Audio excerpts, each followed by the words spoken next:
Halo semuanya. Assalamualaikum warahmatullahi wabarakatuh. Jumpa lagi di YouTube Rohmain Channel. Mohon di like, subscribe, dan share. Bismillahirrahmanirrahim. Alhamdulillah, semua salatu wassalamu ala rasulillah wa ala alihi wa ashabihi wa man walah.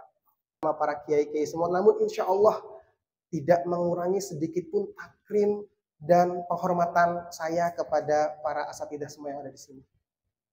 Hadirin yang dirahmati Allah Subhanahu wa taala, izinkan saya mengucapkan salam. Assalamualaikum warahmatullahi wabarakatuh. Setelah puji syukur Bapak Ibu kita sampaikan kepada Allah dan sholawat serta salam kepada Nabi kita yang mulia, maka yang ketiga izinkan saya menyampaikan sebuah hadis yang mudah-mudahan hadis ini menjadi penenang bagi kita semua. Apa kata Rasulullah Shallallahu Alaihi Wasallam? Majtama'a qaumun fi baitin min buyutillah. Tidaklah ada suatu kaum yang berkumpul di antara masjid-masjid Allah. Memang hanya kumpul-kumpul saja Ustaz? Enggak. Yatadarrasuna fiha al-Quran. Di dalamnya kita saling mengajarkan dan mempelajari Al-Quran. Seperti tadi dari tafsir tadi, wa minan nasi may yu'jibuka qauluhu fil hayati dunya wa yashhadullahu ala ma fi qalbi wa huwa ala dzul khisam. Itu mengingatkan kita semua bahwasannya tidak semua perkataan di muka bumi ini Bapak Ibu itu bisa diterima. Gitu ya. Dan tidak semua pembawaan di muka bumi ini bisa juga kita terima. Udah. Begitu. Kemudian apa selanjutnya dari hadis tadi? Setelah Rasulullah SAW bersabda, ya tadarrasuna fihal Quran, belajar di dalamnya Al-Quran. Kemudian apa? Illa nazalat bihis sakinah. Kecuali Allah Subhanahu wa taala akan menurunkan ke dalam hati orang-orang yang hadir itu sebuah ketenangan, loh. Sebuah ketenangan. Maka saya melihat nggak ada di sini bapak-bapak yang galau gitu. Walaupun nanti kalau pulang masih ada cicilan. Kalau pulang masih ingat habis diomelin sama istri gitu. Tapi selama di sini Masya Allah tenang. Tenang, nggak ada yang teriak-teriak. Nggak ada yang panik gitu ya. Masya Allah. Dan tidak hanya di situ saja Bapak Ibu Kiai ya. Tidak hanya diberi ketenangan. Tapi apa? Wa ghasyyathumul malaikah. Malaikat itu akan datang berbondong-bondong untuk menaungi.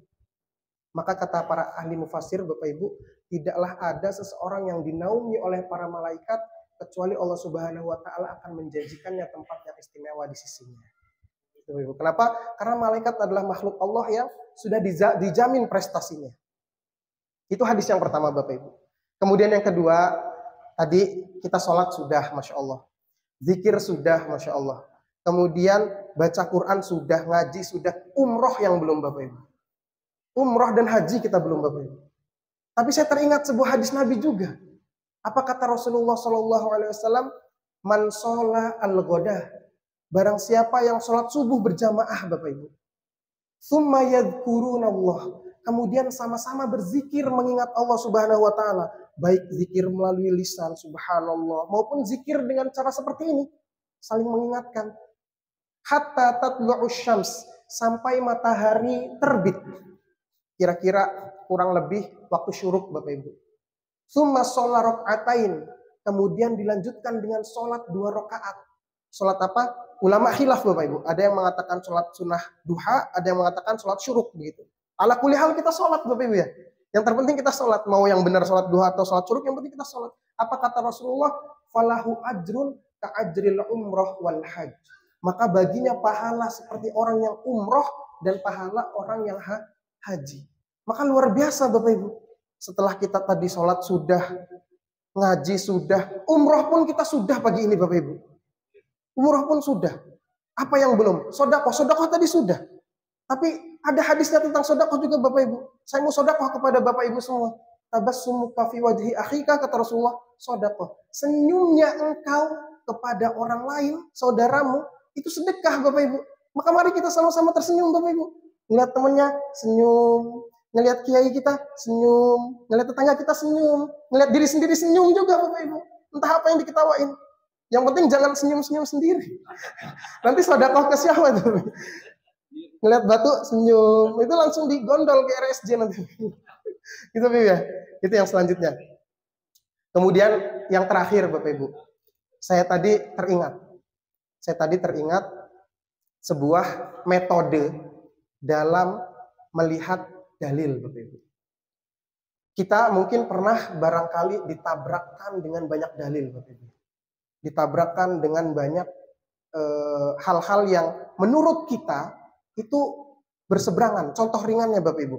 Contoh ringannya dalam sebuah hadis yang diriwayatkan oleh Ibnu Umar, qala Ibnu Umar, kata Ibnu Umar, kana Rasulullah sallallahu alaihi wasallam yaqnut hatta faraqad dunya. Rasulullah sallallahu alaihi wasallam itu berkunut Bapak Ibu ketika subuh hatta faraqad dunya, sampai Rasulullah sallallahu alaihi wasallam itu wafat.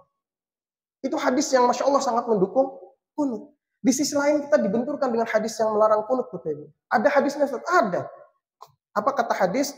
Ketika ada salah seorang tabi'in sholat, kemudian berkata, "Ya bunai, kuntu sholaitu waro'a Abu Bakri, wa waro'a Umar, wa Utsman wa Ali wa Rasulullah SAW." Saya itu pernah sholat di belakangnya Rasulullah, Abu Bakar, Umar, Utsman, dan Ali. Dan mereka nggak pernah kunut ketika sholat. Nah, kita yang melihat ini bingung Bapak Ibu. Satu bilangnya kunut, satu bilangnya tidak. Maka bagaimana?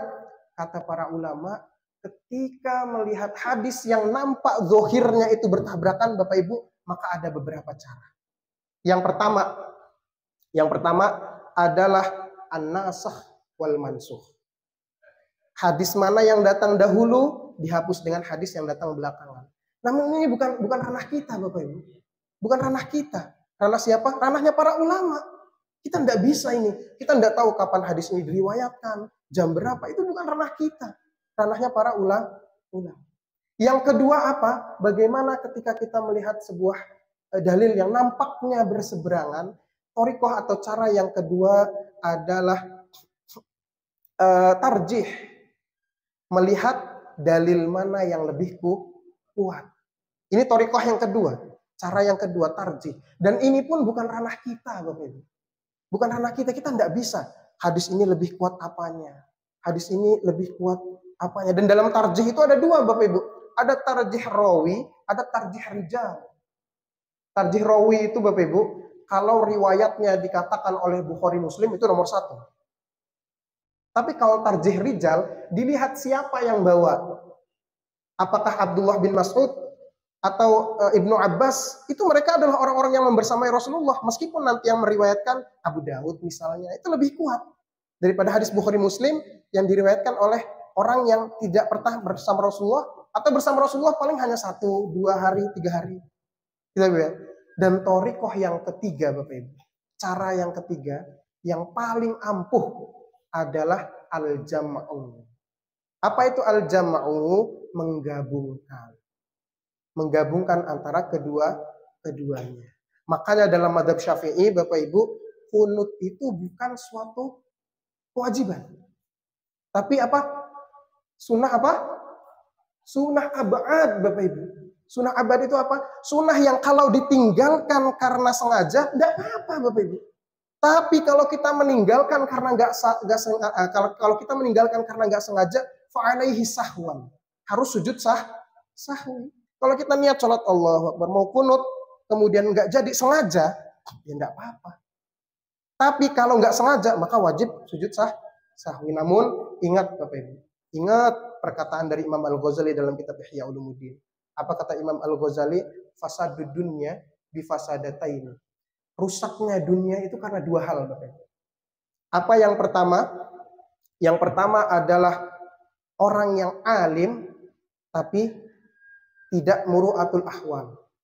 Orang yang alim tapi tidak muru'atul ahwal. Apa itu muru'atul ahwal? Mengetahui kondisi jamaah.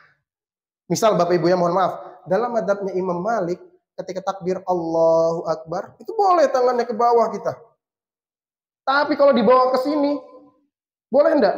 Enggak boleh Bapak Ibu. Kenapa? Boleh dalam mazhabnya Imam Malik tapi enggak muru'atul ahwal di sini. Atau yang kedua yang merusak tadi kata Imam Al-Ghazali apa? Pemimpin yang zalim.